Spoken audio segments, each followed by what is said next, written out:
entend souvent dire qu'elle n'est pas dans les normes, que ses rêves ne pourront jamais prendre forme, qu'il est trop tard, on ne lui ouvrira pas de porte, des mots qui sont lettres mortes.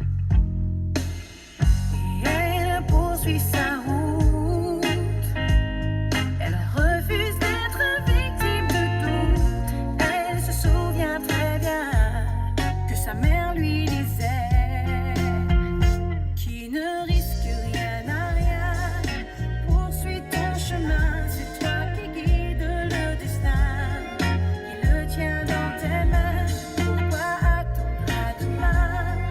Affronte ce qui vient, n'écoute pas ceux qui ne font rien. C'est toi qui fais ton chemin. Bonjour, j'espère que vous allez bien. J'ai choisi aujourd'hui de vous parler de santé mentale. D'abord, une définition de la santé mentale.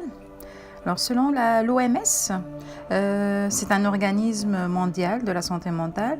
Alors, la santé mentale, c'est un état de bien-être permettant à chacun de reconnaître ses propres capacités, de se réaliser, de surmonter les tensions normales de la vie, d'accomplir un travail productif et fructueux et de contribuer à la vie de sa communauté. C'est-à-dire qu'une bonne santé mentale ne consiste pas uniquement à ne pas avoir de maladie.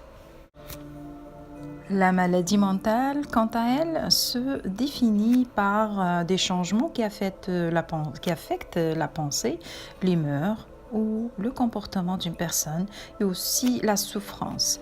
Donc la maladie mentale se manifeste par des symptômes que l'entourage, des changements plus précisément que l'entourage observe dans les comportements de la personne atteinte et des symptômes que la personne elle-même peut ressentir, comme la tristesse, la difficulté à se concentrer, l'anxiété, la perte de volonté ou bien avoir moins de motivation à accomplir ses tâches et ses responsabilités. Et bien sûr, c'est un professionnel de la santé, un médecin qui peut poser un diagnostic. Comment prendre sa santé mentale en main et pour entretenir son bien-être au quotidien.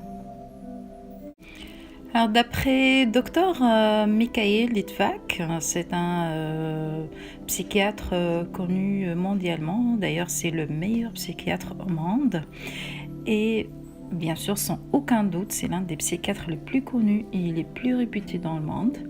Il nous dévoile 6 règles à suivre pour les personnes qui souhaitent changer de vie. Et c'est pas juste qu'ils souhaitent, mais qu'ils veulent. Donc il faut avoir la volonté pour changer, parce que c'est des actes qu'on pose dans notre vie pour effectuer des changements.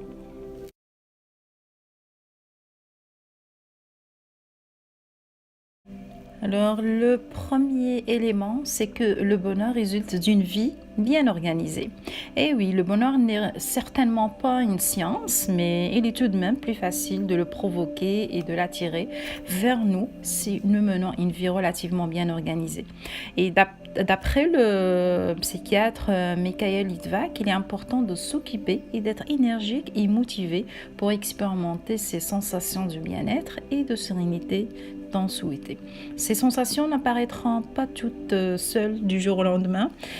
C'est du travail au quotidien, l'organisation, mener une bonne hygiène de vie, entretenir de bonnes relations, ce qu'on va voir par la suite dans les règles qui suivent. Alors, il faut les mériter, explique le psychiatre et psychothérapeute russe. Alors, la deuxième règle, c'est n'oubliez pas que vos proches ont le droit d'émettre des opinions différentes des vôtres. Nous avons tendance à oublier ceci, mais les personnes qui partagent notre vie n'ont pas pour obligation de partager les mêmes convictions que nous. C'est également le cas pour nous, rappelle le docteur Mikhail Litvak. et d'ajouter, nous ne sommes pas obligés d'être d'accord sur tout avec nos proches. Et heureusement d'ailleurs le fait que nous puissions échanger sur nos divergences d'opinion, une richesse, c'est une richesse, il faut le prendre par le bon côté, c'est une richesse que nous sommes censés chérir et cultiver. Donc les gens qui ont trop souvent peur de l'inconnu, c'est ce qui les amène à vouloir convaincre à tout prix leurs proches, que ce sont eux qui ont raison surtout. C'est toujours en combat pour convaincre les autres. Alors il faut juste accueillir les opinions, chacun son opinion différente et assumer ses choix. Donc apprenez à tendre l'oreille, à écouter les autres, vous n'en serez que plus épanoui. Donc ça nous aide à être plus épanouis dans la vie et ouverts à la communication. Car vos proches essayeront à leur tour de vous écouter et de vous comprendre. La troisième règle, c'est apprenez à vivre pour vous et non pas pour les autres. Votre bonheur ne dépend pas de celui des autres. Vous venez de l'entendre souvent cette phrase. C'est pourtant vrai. Le bonheur est quelque chose de propre à vous et il n'est censé dépendre que de vous et pas des autres, bien évidemment. Pourtant, il arrive souvent que nos humeurs dépendent de ceux qui nous entourent et qu'on se sente affecté par leurs problèmes et leurs états d'âme. Donc apprenez à prendre le recul si vous souhaitez vivre et rester heureux. Vivez en fonction de vos envies et de vos humeurs. Le quatrième point, c'est apprenez à vous recueillir et à rester seul lorsqu'il le faut. La capacité que quelqu'un a à pouvoir se retrouver seul et à pouvoir méditer peut en dire long sur son niveau de maturité. Donc c'est un critère pour savoir si la personne est vraiment à un bon niveau de maturité, c'est la capacité de rester seul, ce pouvoir-là. Ça nous aide et ça nous donne l'occasion de méditer, de se recenser sur soi-même. Donc une personne mature n'aura pas peur de la solitude, il n'aura aucun problème à se retrouver seule avec elle-même. Bien sûr, je ne fais aucun jugement, c'est d'après les règles d'or que le psychiatre nous révèle et nous dévoile pour atteindre un bon niveau de bonheur dans notre vie. Et bien au contraire, celle-ci ne cherchera pas à remplir un vide affectif en étant tout le temps en compagnie de quelqu'un. Le bonheur passe parfois par le fait de s'imposer des moments de solitude afin de se réconcilier avec soi et d'apprendre à mieux s'aimer, tout simplement. La cinquième règle, c'est soyez votre meilleur ami. Si vous souhaitez être heureux, commencez d'abord par vous valoriser et par vous écouter. Personne ne vous connaît mieux que vous-même. Alors, pourquoi n'accordez-vous pas de l'importance à ce que vous pensez? Et là, je pense, ça fait ça fait penser à l'estime de soi. On va le voir dans la prochaine vidéo.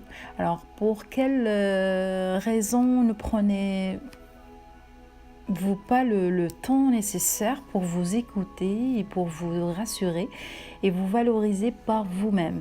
C'est une question qu'il faut se poser.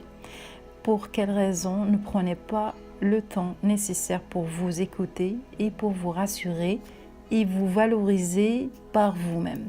Bien sûr, c'est bien d'avoir des amis, mais en même temps, avoir ce pouvoir de savoir rester seul et maximiser ce temps-là pour que ça soit un moment de qualité avec soi-même.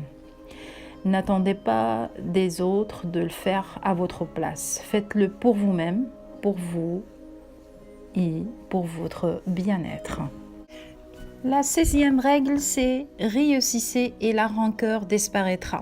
Apparemment, c'est une citation parce que le sentiment d'échec génère souvent un sentiment d'insatisfaction, du mal-être profond.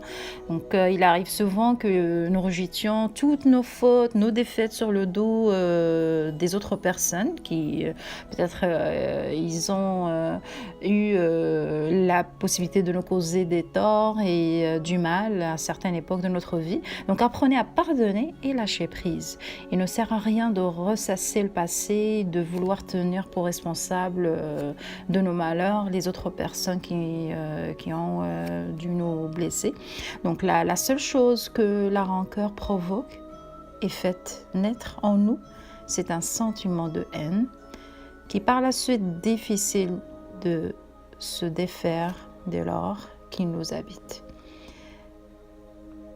Voilà, ça c'est les règles que notre psychiatre nous révèle, nous dévoile qui changeront notre vie si on arrive à les admettre et les intégrer dans notre vie au quotidien. Je vous souhaite une bonne écoute. Merci, agréable journée et à bientôt.